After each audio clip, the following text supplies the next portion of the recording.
All right, it's been a long past few days, and I didn't think I was actually going to make a video this week, but here I go. I thought this is the idea to make since my wife just had a baby girl here in China. My baby girl was born Thursday morning actually at 4:30 a.m. in the morning, but I went to the hospital because my wife's water broke Wednesday at around 3:34. Went to work in the morning, taught all my classes, and the next thing you know, she called me. She's like, "Hey, my water broke," and I was confused at first. I'm like, "Why are you telling me your water bottle broke? Just go get another one." She said, "No, my water broke," and then it clicked. I'm like, "Oh, okay, I gotta go." So I ran down to the office and told my principal and my manager, "Hey, I gotta go." They said, "Okay," signed out. Ran home quickly to get all the luggage my wife had packed ready to go, her go bag for the baby, and then headed over to the hospital. Then it was a long 12 hours of labor. Now, here in China, I mean, when you have your first kid, labor goes anywhere from 12 hours to 24. And, but here in China, you pretty much get the baby out within 12 because they give you a medication in your IV that helps the woman dilate faster and stuff. And because there's so many babies born in China, even though the birth count is down a little bit right now, they go, go, go. So, got to the hospital, my wife was there in a lot of pain. She got an epidural, still in pain, and then you went through the whole procedure. So early in the morning, I'm tired, I'm exhausted. The baby finally came, and now even after baby came, I wasn't done because then I had to go down and digitally sign, fingerprint and sign like 50 different forms, all done on PDF, which looked like another 2 hours, and I was just battling falling asleep. I just felt sick from it.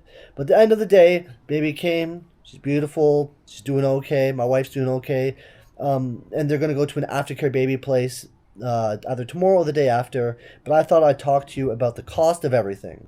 Now, keep in mind, the cost I'm going to talk about is with my wife being Chinese and getting a little bit of a discount for having her Chinese social insurance card and that sort of stuff. So if you're a female foreigner, the cost might be a lot more. It also depends where you're living. I live in a tier 1. We went to a pretty good hospital. I don't know if it's the best one, but I mean, prices could vary. So anyways, let's talk about the cost of living and the cost of having a baby here in China.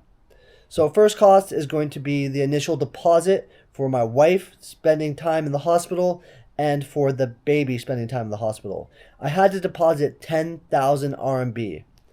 Some of my friends said when they had a kid, it was like 8,000 total.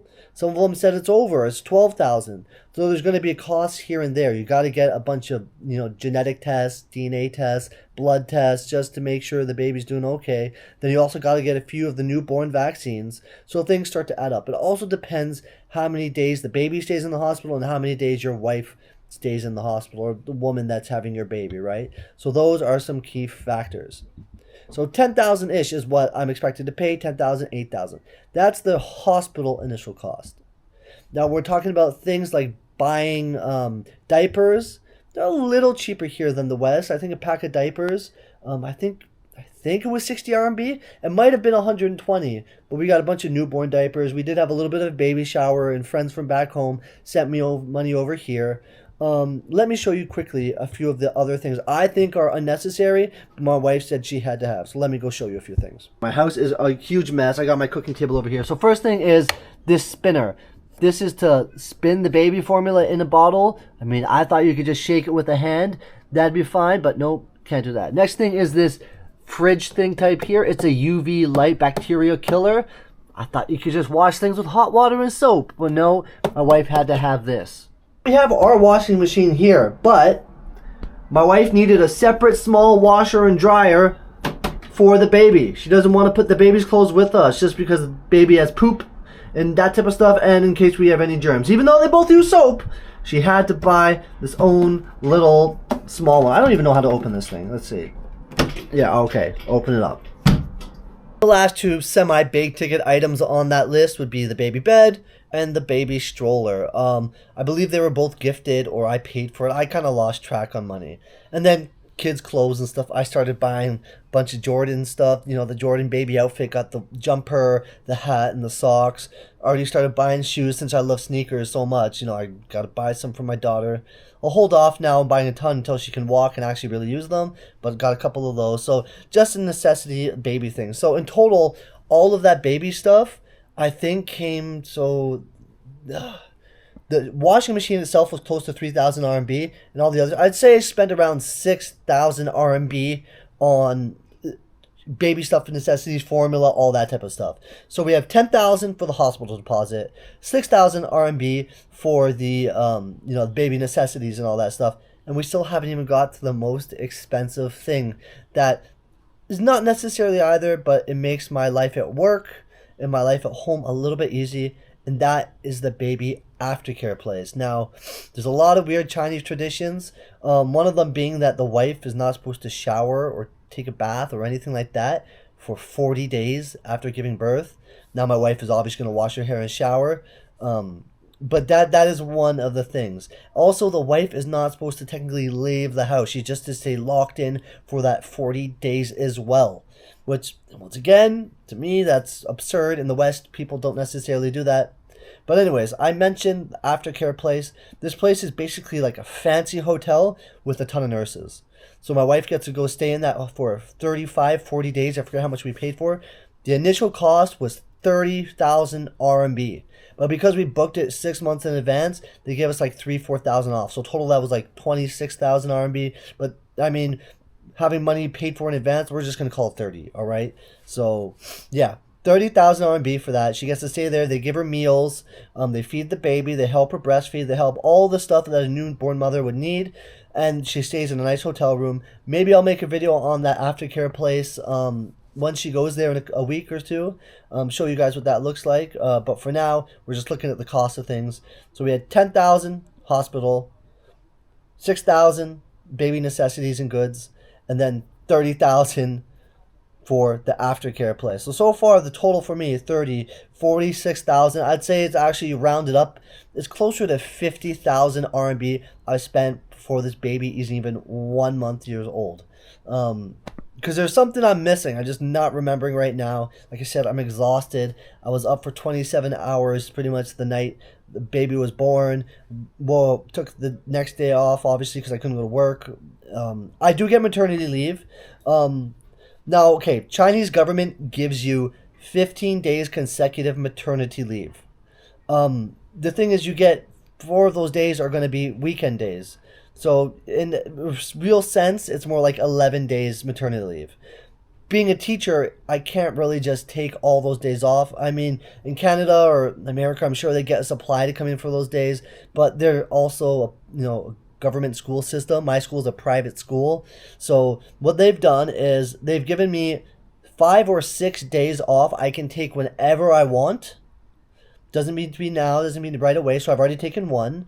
On top of that, they're paying me out for the ever 5 or 6 days, right? So I'm getting paid out. I'm getting money on top of my salary for it, which for me is fine, because then if I just call in sick one day or take a day off, the money is just, it's replacing it, right? So at the end of the day, I'm still getting all those days, but if I don't want all those extra days, if I don't need it, then I've got money in the bank, which, I mean, I've already spent a lot on this baby. Money in the bank is a blessing. I mean, I do have money saved. I'm not poor. I'm not broke or anything. But money, I like to have money coming in. I don't like to spend more money than that's coming in and going out. You know what I mean? Right? So last few thoughts on it. I told you I took 1 day already because the baby was born early in the morning. Went home, went to sleep, woke up in the afternoon, went back to see them at the hospital. So that was the 1 day off. And then next week we have to go, or 2 weeks from now, 14 days after the baby's born, you have to go register the baby's ID, give the baby a name and everything, like the birth certificate stuff you'll do in the West. We have to register the baby that way and go from there. So whenever I need a certain day to take my wife to the hospital in the future, take the baby for appointments, I have all these days already saved where I'll get paid day off to go do so. So some people might say, oh, it's, that's such a little maternity leave, only 15 days. This is paternity. All right? I'm the father.